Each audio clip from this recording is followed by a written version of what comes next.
কিছু মানুষের কথার ধরনে মনে হয় যে না চাইলেও চোখে জল চলে আসে।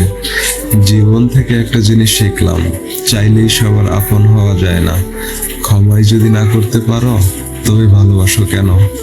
বারবার ঝগড়ার পর ভাবি তার সাথে শেষ কথা, আর কথা বলবো না।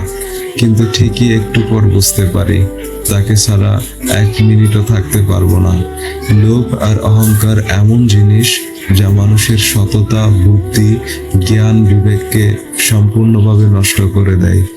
দুদিনের পরিচয়গুলোকে দ্রুত আপন করে ফেলাটাই বড় ভুল।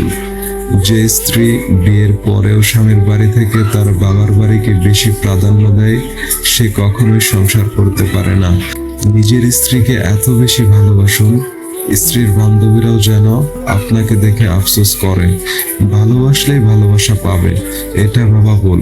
কারণ দুনিয়াটাই স্বার্থপর, শুধু নিতে জানে, দিতে না।